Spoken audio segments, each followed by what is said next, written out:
Me this week, George Jones and Tammy Wynette. Tammy, I want to ask you to identify somebody for me. Who is Thumper Jones? Well, from what I understand, Thumper Jones Did you ever know was Thumper? no, I never knew Thumper. I heard of Thumper after I married Thumper and didn't know it. George recorded a rock, I guess just a single. I don't think there was ever an album out one time under the name of Thumper Jones. Why'd you do that, George? Well, I didn't. Reason I used a different name.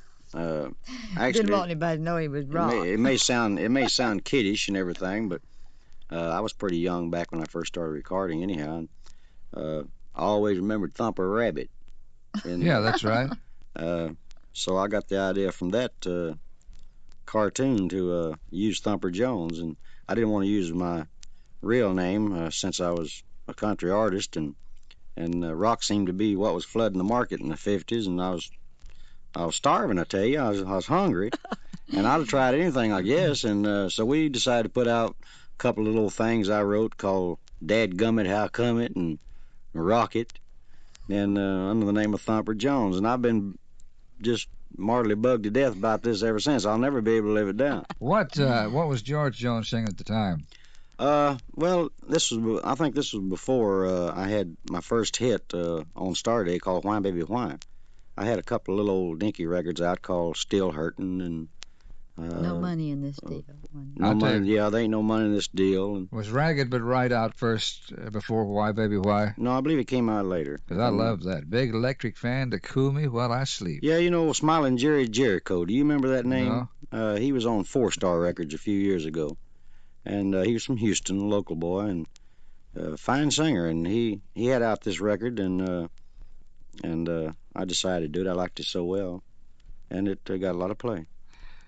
George, Tammy, you might tell us about George's forthcoming album. Is he going to revive Thumper?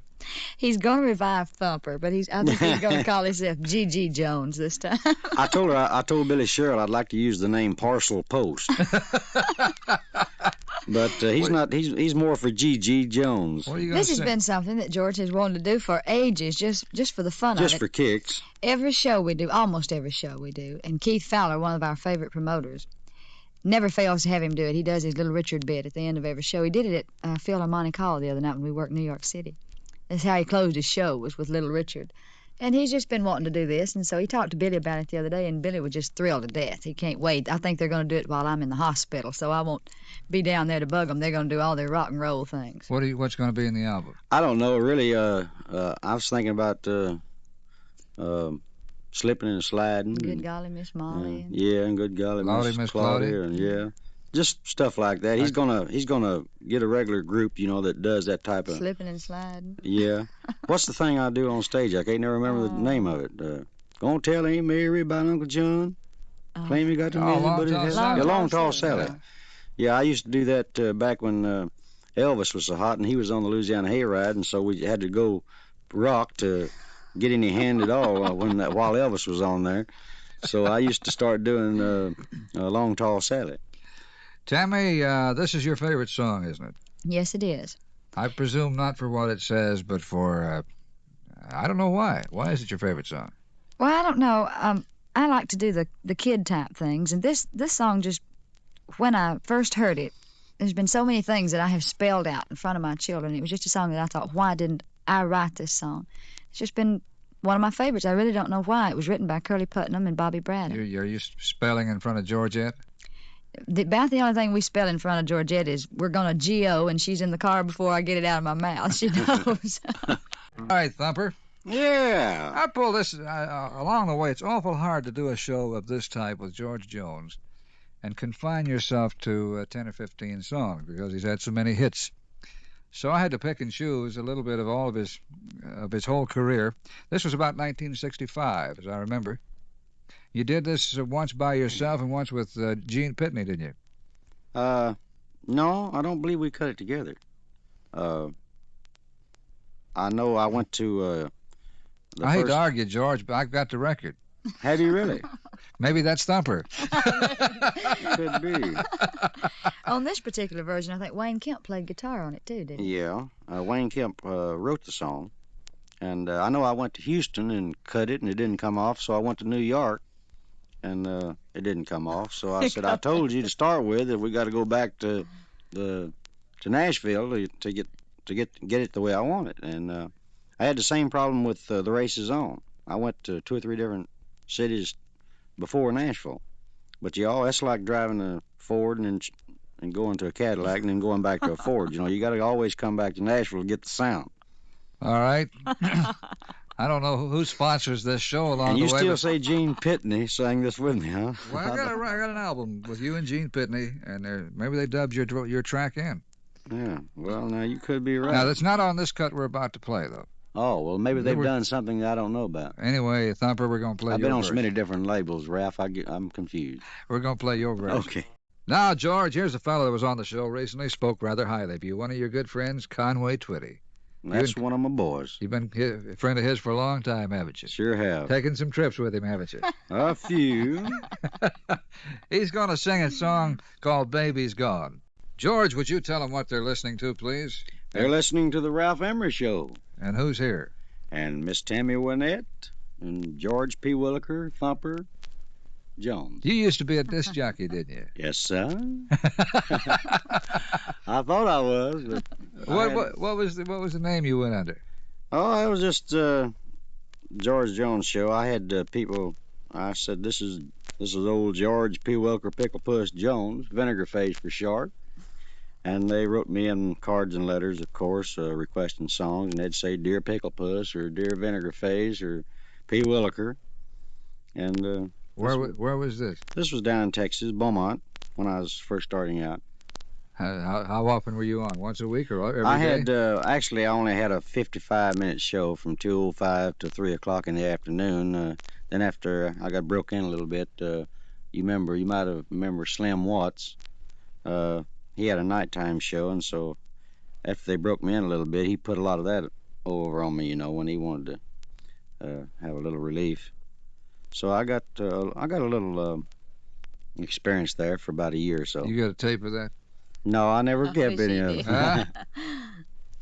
Well, would it embarrass you if Tammy told the story about the commercial? No, that'd be all right. Everybody make mistakes. He was on the air one day when he was working as a DJ, doing a commercial for an antique shop, and he was calling it Anti-Q's, and he didn't know that he wasn't pronouncing it right, till one of the other DJs in the room heard him and called his attention to it.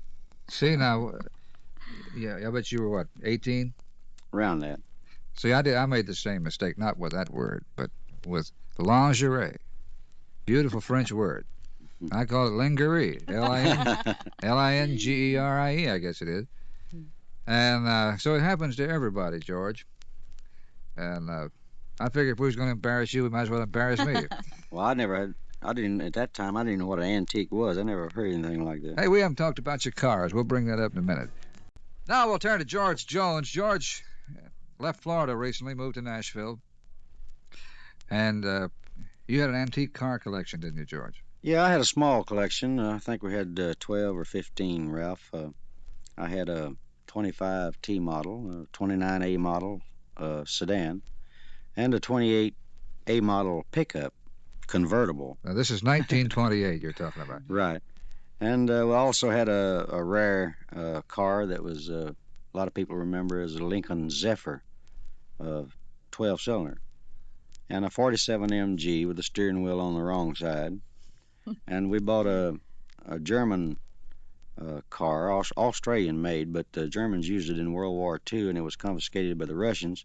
It's a 1938 Steyr, which I just sold to Billy Sherrill, our producer. You said it had the bullet holes in it? It was bullet riddled in the war, and Mr. Brooks from the Brooks Museum brought it to the States and completely restored it. And in 1962 or 3, I believe it was, it won national championship in the Antique Cars of America Club. I'm going to ask you in a few minutes about another one of your cars. Right now, I think I'll have you sing, George. Tammy Wynette was telling me earlier about a car that they have just purchased, another antique automobile, but this one has a special significance, doesn't it?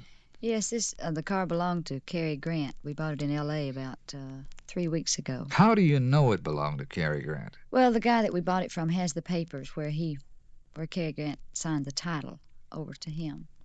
And it's only belonged to Carey Grant and to Richard Summers, the guy we bought it from. It's a 1957 Rolls Royce. Now, they say that when a car belongs to a famous person, that increases its value. Is that correct? Suppose It did to me. They got to me. Do you like Carey Grant? Yes, very much. Were you the one that wanted this car? I think we both wanted it. I don't know. I guess I've become more of a fiend for the old antique cars, really, than George has. I got to getting them for him for special occasions, and it's just a hobby. I see. What do you do with a car that Carey Grant wants owned? You going to drive it or let people look at it, or what? No, we're going to drive this one. I'm just going to drive it around locally, to keep it up. You going to put a sign on it? Yeah. Said, this car once belonged. This car once belonged to Carey Grant.